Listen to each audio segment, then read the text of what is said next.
Je voulais revenir sur un point qu'a évoqué le ministre, mais je ne suis pas sûre que nous ayons peut-être la même définition. Et donc, je voulais avoir des clarifications. Monsieur le ministre, vous avez parlé d'un problème structurel. Et je crois que je serais d'accord avec les termes parce que les violences qu'ont subies M.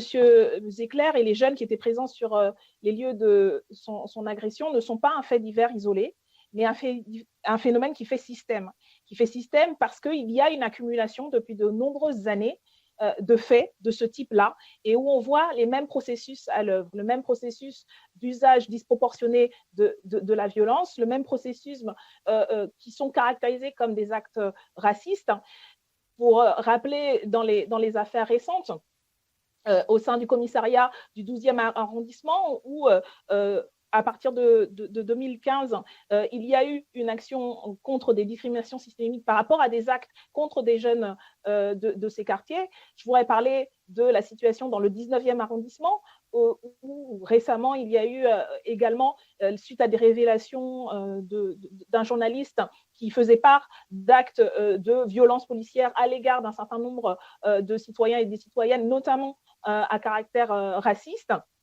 On pourrait évoquer l'interpellation à l'île Saint-Louis en avril dernier. Il a été évoqué la question des choix qui ont été faits par le préfet allemand sur la place de la République. Donc, tout cela est documenté depuis un certain nombre d'années, dénoncé par les victimes de ces actes qui mettent en cause non seulement les personnes qui commettent ces actes, mais aussi l'ensemble de l'institution. Ce n'est pas le fait de toute l'institution, bien évidemment, et personne, je crois, n'a des propos de ce type-là, parce que nous serions dans un autre état que si nous avions une police qui s'adonnait à ce type de comportement. Mais il y a suffisamment aujourd'hui de faits étayés, dénoncés, y compris par les autres institutions de ce pays, que sont le Défenseur des droits ou la Commission nationale consultative des droits humains, pour comprendre que tout cela fait système. Et dans l'ensemble, en fait, des points que vous avez détaillés, monsieur le ministre, je n'ai pas entendu en vérité la mise en cause non seulement de ce problème de racisme systémique et des violences qui sont faites, mais surtout de la direction et de la hiérarchie. Parce que c'est aussi qui fait du déni de cette hiérarchie que ces problèmes se perpétuent. Donc j'aimerais avoir sur ce point précis vos réponses. Pour le reste, vous avez repris l'ensemble de nos propositions et ça au moins c'est intéressant. Mais sur ce point, je n'ai rien entendu. Merci beaucoup, Madame Obono.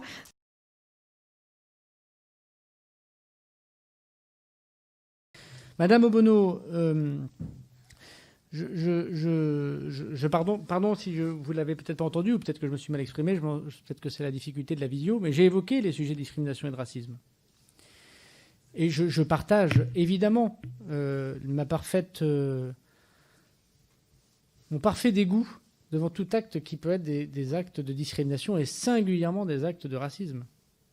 Un léger coup d'œil cependant de la sociologie des policiers vous ferait voir que c'est quand même un corps extrêmement ouvert et qui ressemble à la population. Ce n'est pas le cas de tous les corps de la fonction publique. Mais il est vrai que de la part de ceux qui ont l'autorité, des propos racistes, des actes racistes sont absolument inacceptables. L'un des premiers gestes en tant que ministre de l'Intérieur, ça a été de ne pas garder dans la police nationale un agent qui avait porté un écusson qui rappelait le Troisième Reich. Ça me paraissait le moindre des choses. Enfin, il a quand même fallu que je prenne un acte positif pour l'empêcher. Donc vous avez 1000 fois raison. Et je suis tout à fait prêt, notamment avec la LICRA, mais pas que, à travailler davantage. Et ça fait partie de la formation d'ailleurs des agents publics. Et sur ce point, je ne peux que partager votre constat.